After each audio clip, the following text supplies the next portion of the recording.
Hello everyone, welcome back to the channel. My name is Ollie and today we are diving into something that you, the audience, have voted for. I put up a poll recently asking what games you'd like to see me play more of, so we're going to be doing some City Skylines too. Now, I didn't just want to go in and just build a city and just do whatever. I kind of wanted to have a theme and a story to it. So I'm going to be inaugurating the town of Hawthorn Vale, which in my mind, this is how it's working in my mind canon, was an offshoot of the New Towns Act 1946 in the UK. So if you don't know anything about the New Towns Act, you're about to get incredibly bored for a second. But it was essentially a couple of acts of parliament, one in 1946, one in 1952, which established new overspill population centres and urban development in post-war Britain, and it gave birth to such towns as Northamptonshire and Milton Keynes and Telford. And being a person that's lived in a couple of new towns throughout my life,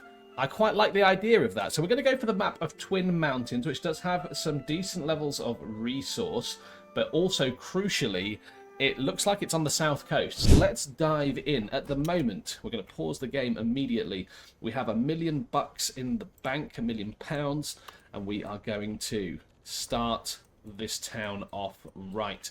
Now, one thing that I want to look at first is I want to look at the resource distribution to make sure we're not building on any area, that has resources that we may want to use. Cul-de-sac seems new, which is pretty cool, which I like that. And I'm just very conscious in this playthrough, I don't particularly want to build a town with like an aggressive grid system that you would see in the US. However, we do seem to have a 4-lane road going through here. We are going to need a town centre at some point. Every great British town has.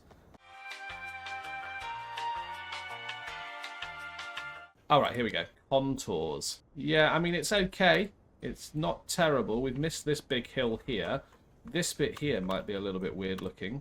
No, actually, that looks okay. So let's just link this up, I think. There we are. Lovely. Right, so the first thing we're going to need is we're going to want to plan out our town centre. It's going to need a number of buildings in the centre of town. Now, if you are new to town development in the United Kingdom in the post-war era, you will probably not be aware of the fact that a lot of new town development was effectively plan the town centre and then plan the suburbs around that, moving from higher density roads down to lower density districts. And what I'm going to do is I'm going to start putting in our industrial area, which is going to be the lifeblood of our economy, especially in the short term. Let's get some more roads going in. What I'd love to see now is maybe some 3-lane asymmetrical roads, maybe some 2-lane angled parking roads. Oh, I understand now. These are roads with parking. Yes, okay, cool.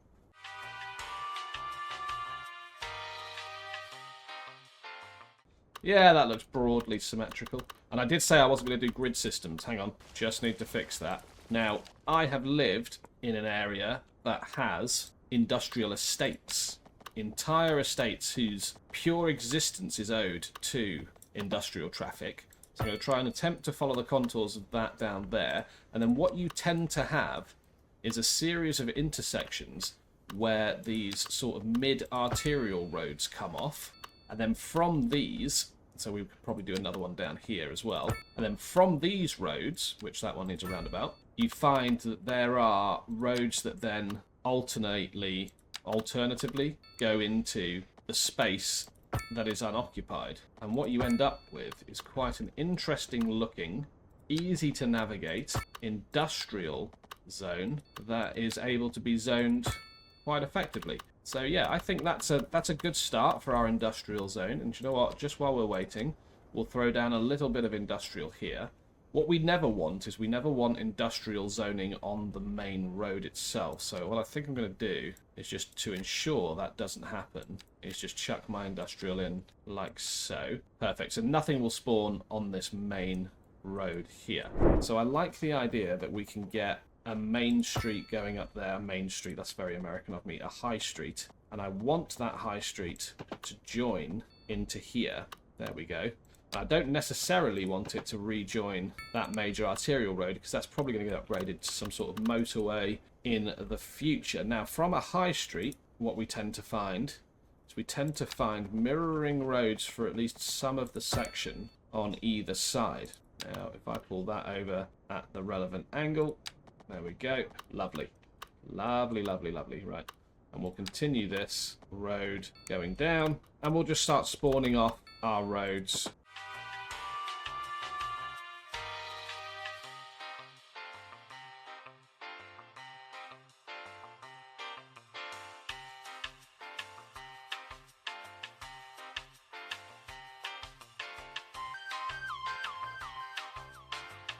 And I think that's going to be okay for our first residential area. We've got a little bit of industrial zoned down there. Now we can get to zoning our residential. I'm probably going to avoid the high street for now.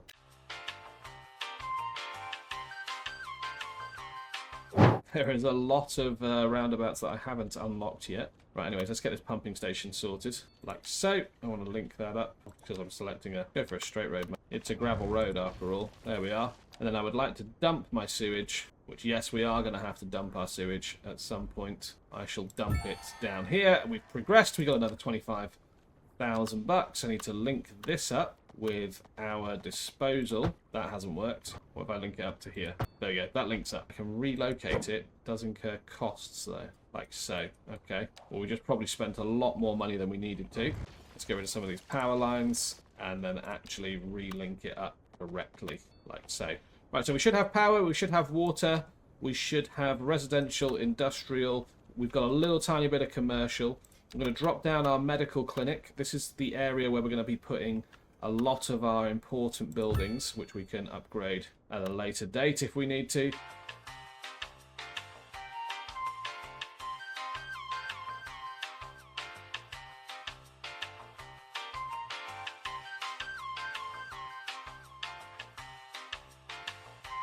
There we are, there's our landfill. And I think we're kind of okay at the moment to unpause. Let's drop up to speed 3 and see our town develop.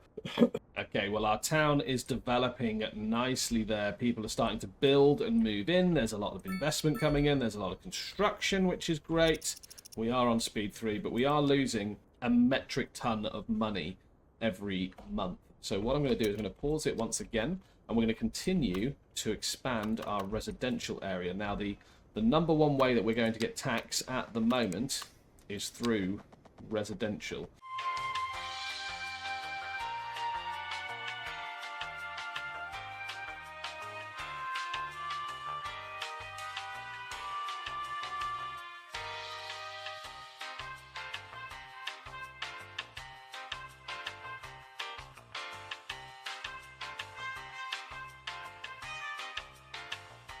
It might just be a case of just waiting now. I like watching the town develop. I like watching people come in. And what are these? Buses. We'll be getting some of those soon for sure. We still have very, very high residential demand. So on that basis, we may need to continue to develop residentially. And I think these medium density row homes could be a solution in the short term. They may not stay here forever, but they can certainly house a lot more people. Look at that residential demand just disappearing down. Perfect, perfect. And what's our deficit at now? It's still ungodly, 176,000, which is probably mostly led yet by our electricity budget, but also our garbage management's quite high as well. These things will go down comparatively over the course of the game as we get a higher population. Now, we do only have healthcare at the moment. Our healthcare coverage is good, but we don't have any death care, which we're definitely going to need. We're going to need a cemetery. And where would you place a cemetery in a town like this? Well, realistically, they would usually be on the high streets, but we haven't really left ourselves a lot of room here. Now, I think this hill might provide a good opportunity for the cemetery. I think that fits in well. I think thematically it's going to look nice. Realistically, we should see a church nearby as well, but that is going to provide death care to the population of our burgeoning town. Right, I've thrown down a lot more residential roads in this direction. I've tried to deliberately be very laissez-faire with the curves and the design and the fact that it doesn't link up into a grid, because what we're not trying to create is a one-for-one scale replica of any kind of American-style city. We're going to put our high-density homes on the outside here, and by high density, all we've got access to at the moment is this medium density row homes. We actually do have medium density housing as well.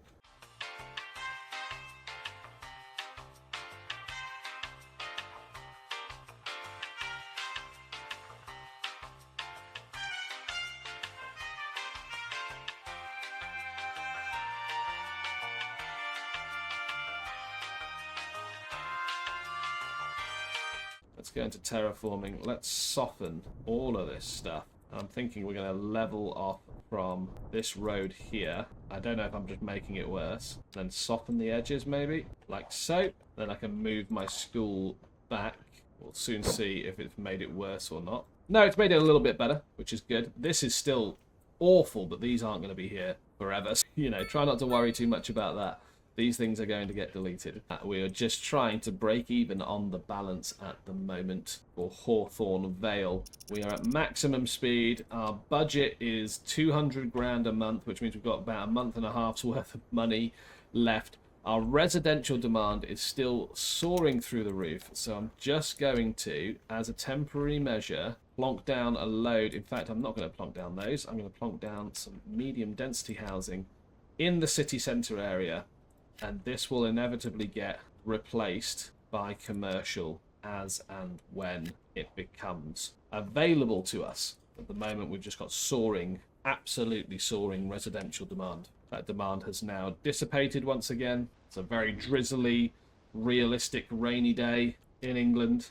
Our monthly deficit is going down, but it's still quite high. Now, one of the things that I do want to do is use these specialised industries, right? Because there's nothing more British than British countryside. However, the only parts of fertile land we seem to have access to are outside of our city limits at the moment, which we can absolutely get access to in the future. So it'll be a sort of dense urban core surrounded by rural agriculture and farmland, with maybe one or two specialist industries knocking around, like either coal, which is quite common in the UK, or maybe ore mining, stone mining, forestry also quite common as well. Definitely not textile, but vegetables could fare well. Our town centre currently just looks like a massive, massive council estate, but that is fine because we're going to be demolishing a lot of these homes in the future anyway, and we don't have the power of, you know, like the fourth or fifth largest economy, that being the UK, backing us in this game. We just have the £1 million that we start with. Now, death care is, yeah, not looking great. Crematorium, oh, that's because I'm reading crematorium and I don't own one. Okay, we're doing okay. We're picking up people as they die. That's okay. It's nothing to worry about. Okay, it looks like we're getting some intermittent electricity blackouts, so I'm going to just increase the cost of our electricity, or the amount of money we're pumping into our electricity grid there. That will increase production. Our deficit is shooting up to another 45,000. That being said, we are still working towards sustainability here. The more jobs we get coming in, the less that deficit will be. We are at 18 tons out of a possible 520. Now, my plan is to get us an incineration plant as soon as possible, because that takes care of energy and gas, energy and landfill. In fact, I might just unlock it now and see how much it costs. How much is an incineration plant?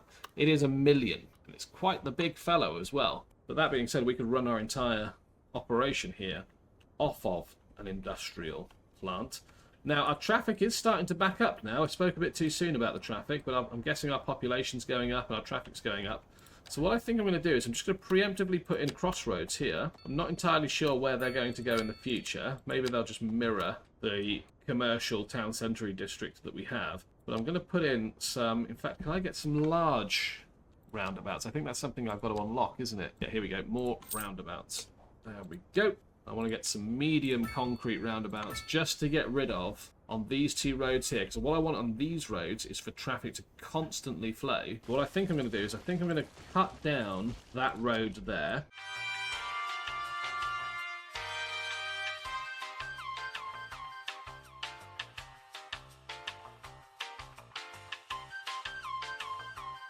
Okay, now we can get some specialised industries. So let's start with the forestry. So the way these specialised industries work is you set an area that they can operate in. And I'm just going to try and maximize that area. So now that area will just produce logging. That's exactly what that's going to do.